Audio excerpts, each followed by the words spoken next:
didn't have a clue. So, but every time, and one thing which I liked about what Tej said is, I try to learn from every time I'm asked to speak something. And that kind of gets deposited somewhere and gets used at some point in time. And over the last 25 years, I've let the outside ideas come in. And I've had a porous mind, and that has helped me in some ways. So therefore, I was thank you, Group Captain, for inviting me to speak on a subject where I had absolutely no knowledge till December 16th.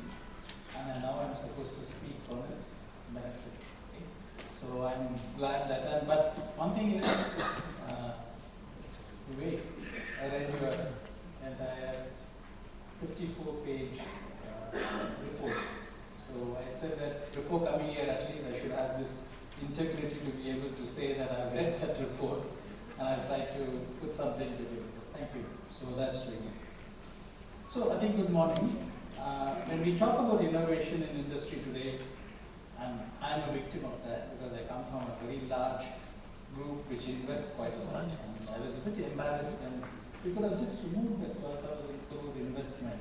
When this guy is talking about we spent 2 lakhs, and then he said, hey, a little bit of AI would have helped removing that sentence out of your introduction, right? I was a bit embarrassed when I heard 12,000 crores and here is Tej Kumar saying that he spent 5,000 rupees, 6,000 rupees, and my friend Vicky Raja from Banco, I have to ask him, how did you spend 5,000 rupees? And then he said 75 lakhs. So it's really, so when we talk about innovation, you know the conversation usually starts in the wrong place.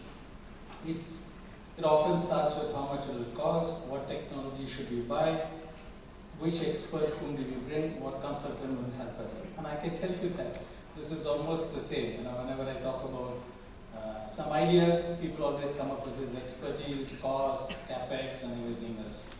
I think the paper that was released by the team from GLIM as well as TGSIM, will you keep that South India even after you go away to North India? Yeah, still it will be South India. Okay, thank you. Okay, so I was just thinking about whether you will have TGSAN or you change it as TGNIN, TGWIN or something like that. TGWIN is also not bad. Okay, when you go to Sambhajinagar, you can call it as TGWIN campus. Okay, so I think it actually raised a far more powerful and uncomfortable question. Why do we assume innovation has to be expensive in the first place? If innovation required large budgets and only large companies would innovate very well, anyone who has led large organizations like the one that I have led knows that that simply is not true. And I don't know how many of you know that the whole current revolution on AI is founded by some less than a group which had less than 15 people to start with. The DeepMind group, which started with Google's DeepMind before it became Google. It was a DeepMind Technologies company. In 2010, there were hardly 15 people who started this whole revolution that we're talking about, which is really changing the way the world is today. So we know that it is not necessary that innovation has to start with big ideas or with big organizations. And that's what is interesting about the white paper, because it repeatedly says that some of the best improvements in productivity, quality, and sustainability comes from ideas that cost almost nothing, but require really deep thinking, and that's where the challenge is. And I like what Tej talked about. I think that kind of thinking that comes from observation and forming a hypothesis and verifying it in the shop floor is very crucial. So I think when organizations say we cannot innovate because we don't have money, what they usually mean is we have stopped questioning how work is done. And one of the powerful statements is money does not create innovation, but constraints do. I think the shop floor is one place where you're always constrained by resources, by time, by machines, by costs. And I think this is really what the Karakuri paper highlights. So I hope that many of you will go through the paper and get a sense of how to implement it, but it's a journey, as my speakers before have said, it's a journey, it's not something which is overnight. And for me, I think for the SMEs, I've removed the word M because the M doesn't exist anymore. I think it's SMEs. This is not a disadvantage. It's a natural strength. Because the enemy of innovation is not lack of money, but it's really unchallenged habits. And I'll give you some example from my own experience. And I'll just tell you, we are a large material movement company. Now we move over 3,000 tons of sand and make 2,500 tons of glass in Chennai campus. But when we started, we had just one plant. We used to transport sand from about 400 tons every day, 25 trucks, to and fro 90 kilometers away to a glass plant. When the trucks arrived, you would unload the sand into a temporary storage yard because we wanted here in Chennai or in India, you always worry about supply disruptions, transport strike or something like that. We had what is called a strategic storage for 15 days. And then this was an intermediate storage. The trucks used to come and unload it in the intermediate storage. On a daily basis, we used to use front-end loaders to load it onto the silos. And one day, one of the technicians asked a very simple question. Why are we unloading this into a strategic storage? Why don't we fill the strategic storage once for all, permanently for disruptions and load the silos directly from the truck?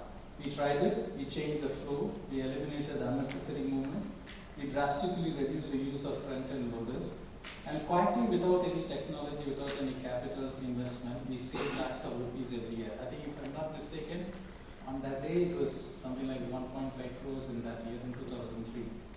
What is important on this is, once we saw clearly, we repeated the same logic across many material movement, not just sand, but in many other raw materials like dolomite, calcite, and I think the cement plant would have known this. Even in the sand producing plant, we did the same thing. From the mines, it used to go directly to silos. We had to do a lot of work with our miners, improving their quality and other things. So, when I reflected this later on, something uncomfortable came up. What has blocked our thinking was not technology, it was fundamental assumptions. The fundamental assumption is strategic storage. Okay? And we also have this deeply ingrained first in, first out assumption. We said that we have to put the sand into the strategic storage and take it out from there every day. And this is perfectly valid for finished good. It makes no sense for a product which has been working on millions of years of geology has worked on to make the sand. And that's really as simple as that. And at that time, till December 16th, I didn't know that this is called Karakuri. Okay? So thank you and good captain for making me learn something absolutely. So when I read the Karakuri white paper, I realized that this was exactly the kind of thinking it documents again and again, eliminating primarily Muri. Also he talked about waste, but I think it started with eliminating overburden for people and essentially reducing the overburden. He talked about ergonomics as an improvement, and I think it's one of the least understood thing in India is ergonomics. Many of our conveyors are at a high design for the Europeans, but not for us. So therefore, you find a large number of our employees faced with a highly unergonomic situation. So therefore, this is really what the whole Karakuri revolution, and I didn't realize that it was came only into existence very recently, and not by adding capital. So what this example really shows, and the white paper reinforces that, most underutilized asset in our industry is not machinery, but it's human intelligence.